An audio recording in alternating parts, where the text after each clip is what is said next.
me when you're ready. You want to? I know. I'm waiting for a signal that we're starting. Whatever. I think whenever you're ready. Let's do we're gonna do like a quick pump up. I'm gonna do like a 3, 2, 1. We keep us safe, and that's like a frick. Yeah, we're going. Ready? Yeah. 3, 2, 1. We keep us safe. Good morning. My name is Pastor Rick Matters. I'm from the Episcopal Diocese of Spokane, and I'm active in building restorative communities through the Spokane branch of the NAACP.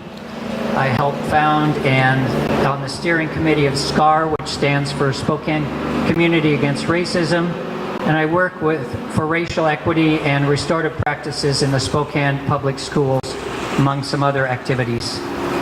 On June 11th of 2025, the Spokane community peacefully protested to demand the release of 2 young asylum seekers. ICE refused to release them. Then in the early morning of July 14th, federal agents arrested 9 individuals who had participated in that constitutional act of public witness.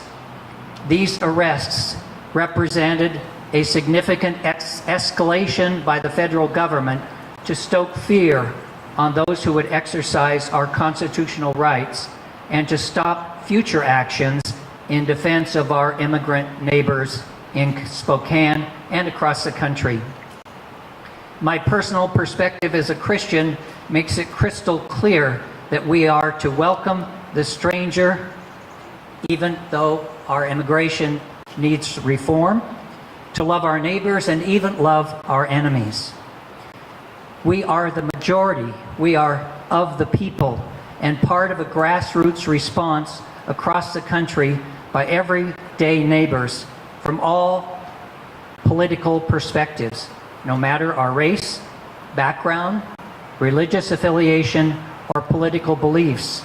We all value our freedom and resist those who use fear to divide us in order to gain power. Today, we will hear from immigrant leaders, impacted individuals, and community leaders who will decry federal overreach and demand the implementation of the community solutions outlined today.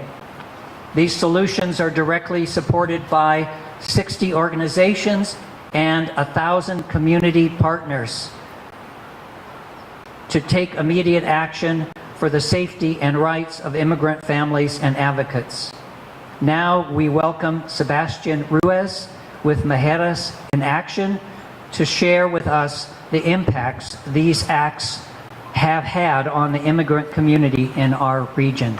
Sebastian.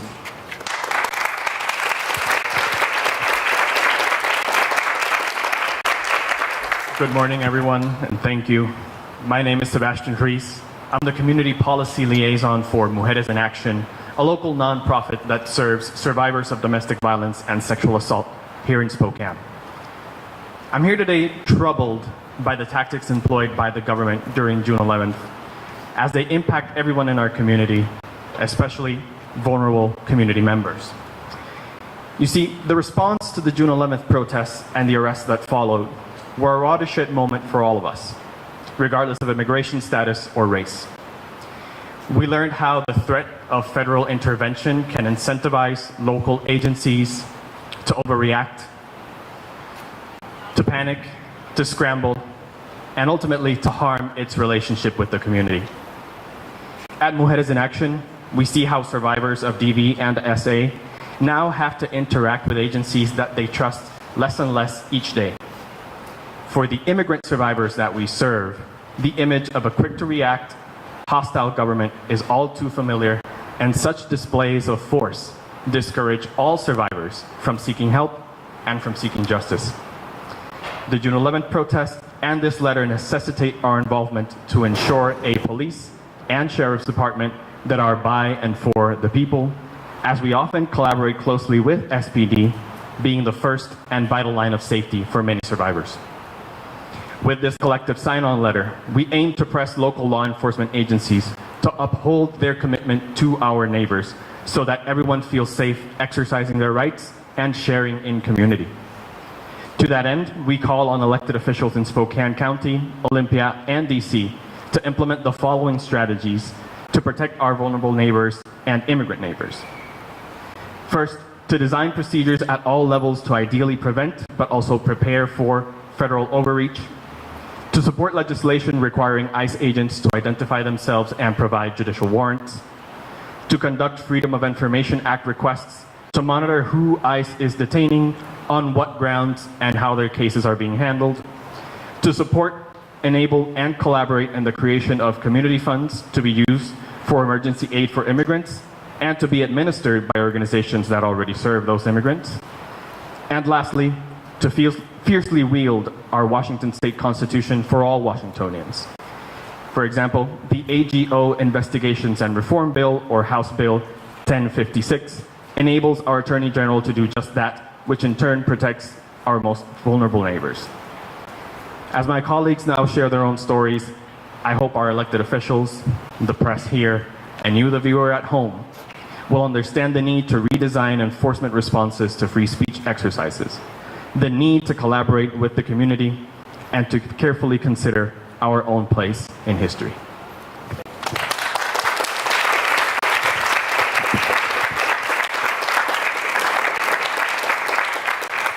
Thank you, Sebastian.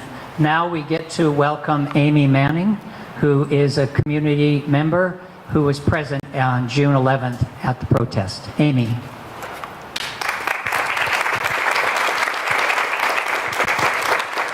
Thank you. Good morning. My name is Amy Manning. I am a community member, a nonprofit leader, a neighbor, a deep believer in democracy and the power of the people, and I am a mom of 2 young men. On June 11th, I showed up with my mom and my son Holden. We came together as a family, together with hundreds of Spokanites, to call for the release of 2 young men taken by ICE without due process. That day we gathered in peace. We even sang happy birthday to Cesar, one of the detained, on his 21st birthday. But what met us was not justice. It was fear, it was force, it was brutality. 185 officers were deployed against a peaceful protest.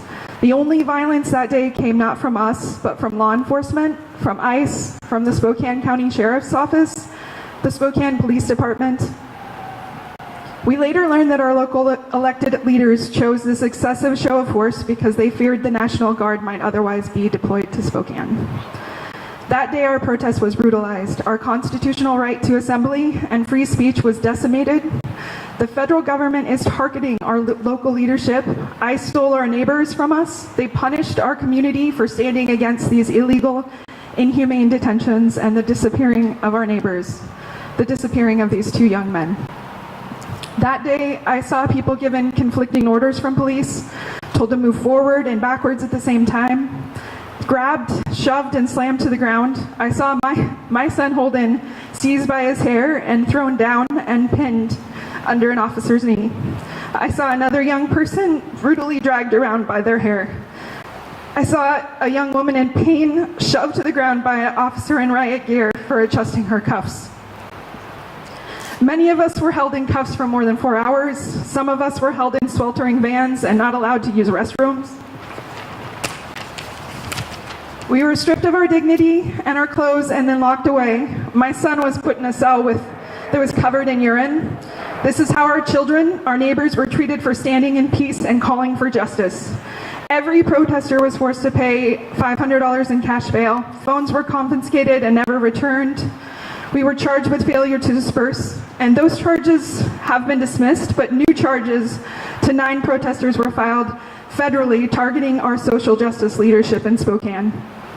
Let me be absolutely clear, there was no violence until law enforcement created it. The violence was theirs, and it was meant to send a message, to scare us, to silence us, to make us believe that standing up for our neighbors is too dangerous. We have to continue to show up for each other. Silence will not serve us, but now more than ever, we need to be vocal, visible, and continue to together resist these fascist government assaults on our community. To Today we call on our elected officials in the Spokane Police Department and the Spokane Sheriff to stand with us, to publicly call for the federal charges of the 9 who were arrested to be dropped, to protect our community members from future federal attacks and overreach, and to ensure that the Spokane Police and the Spokane County Sheriff protect our constitutional right to peaceful protest through transparency, collaboration, and de-escalation. Thank you.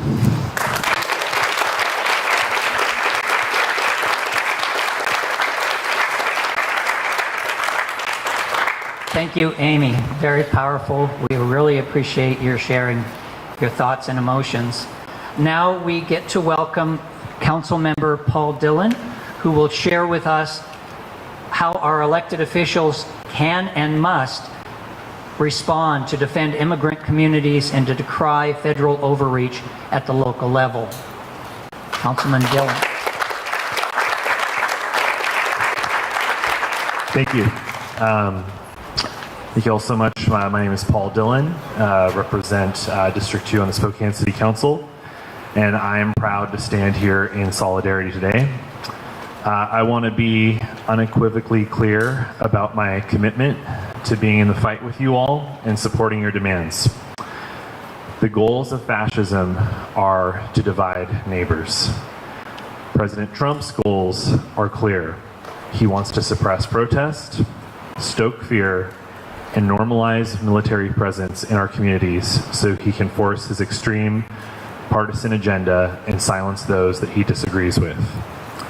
I was proud to reintroduce the Safe and Welcome ordinance in Spokane, which was first brought forth by former council member Navarrete. Trump's fascist orders completely disregard the Constitution, including the Fourth Amendment, which protects against unreasonable searches and seizures by the government, as well as other constitutional protections for due process, civil rights, and personal freedoms. That is what the Safe and Welcome in Spokane ordinance was rooted in. And it is so important that us as a city, we pull every policy lever that we can to stop this from happening in our communities. But so much of the reaction to the ordinance passing, to me, said the quiet part out loud. The subsequent statement from Border Patrol was pure gaslighting. There's no problem. Just trust us. Representative Baumgartner called it far left window dressing right after he voted to gut Medicaid and put more funding towards ICE. Enough. Enough. These are people's lives at stake. These are our loved ones. These are our friends. These are our neighbors. And Amy, I'm so sorry. I'm sorry. I'm sorry for everything that happened and to many others on June 11th. As elected officials, we must welcome accountability. We must not be defensive. We must listen first, always.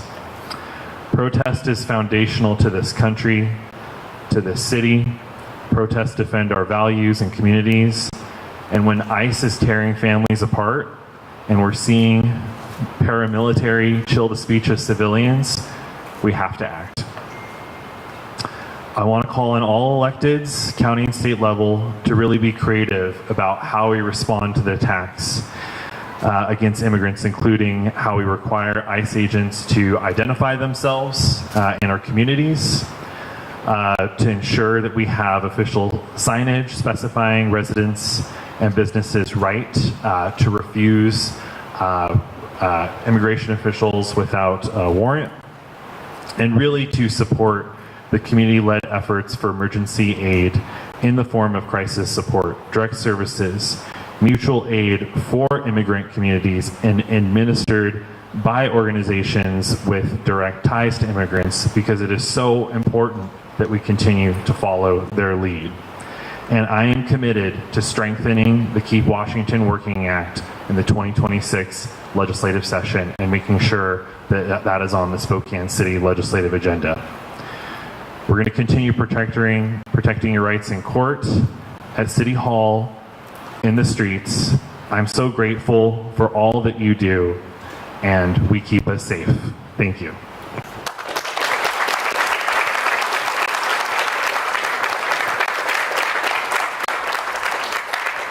Thank you.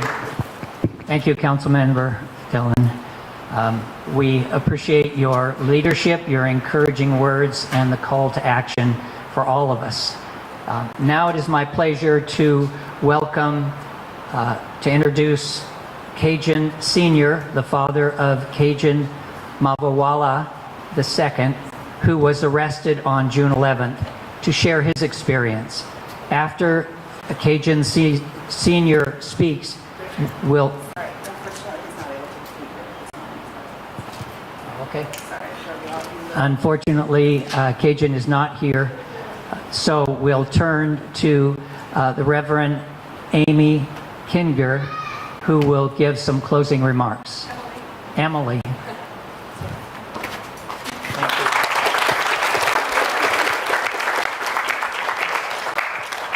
Thank you. I'm the Reverend Emily Kinker. I'm an ordained pastor in the Evangelical Lutheran Church in America.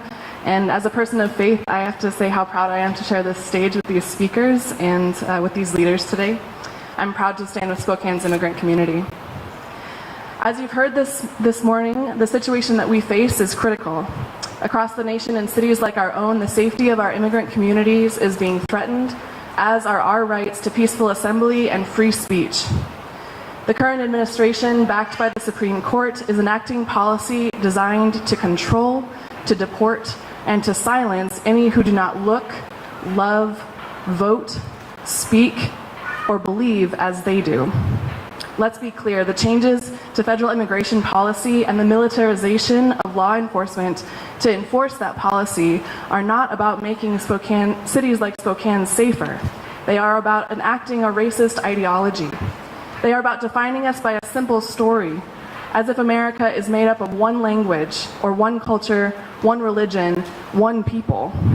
The reality is that pluralism and complexity have always been at the heart of our stories. This land has always, since time immemorial, been home to a diversity of people, each with unique stories. It has become home to a variety of immigrants with unique journeys. Some of us arrived as colonizers, some were brought here against their will and enslaved, some came for economic opportunity, and some have fled war, violence, and ecological destruction, pursuing hope and peace on these shores.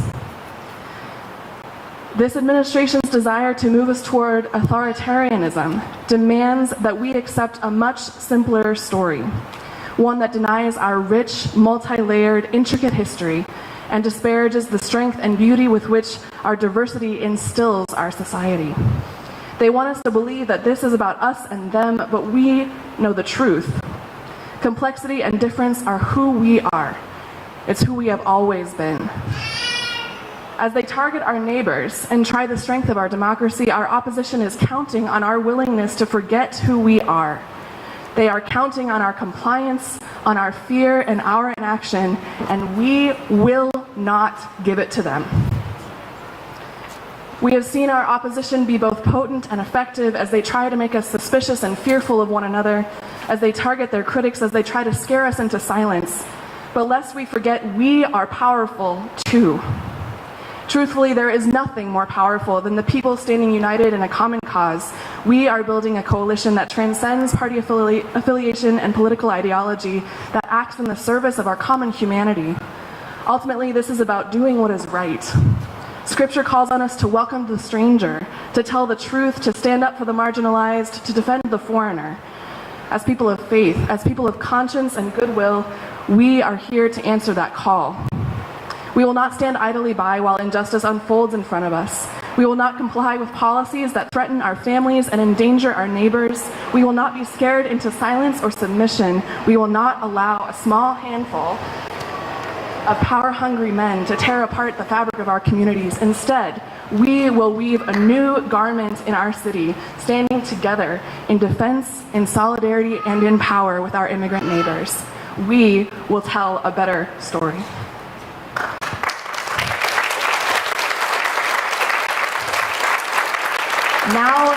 Now is the time to act. We don't have to accept the version of our country that a few white male oligarchs are imposing on us.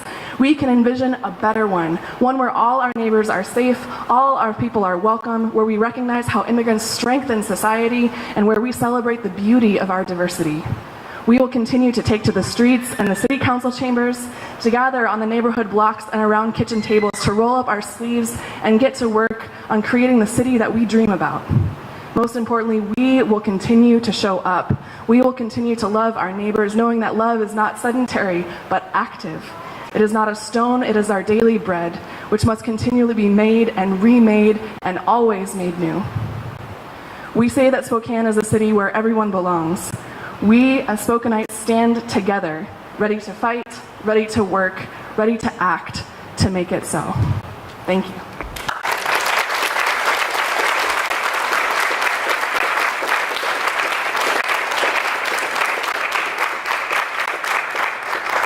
Thank you. Thank you. This concludes our press conference. We're available to answer any questions you might have.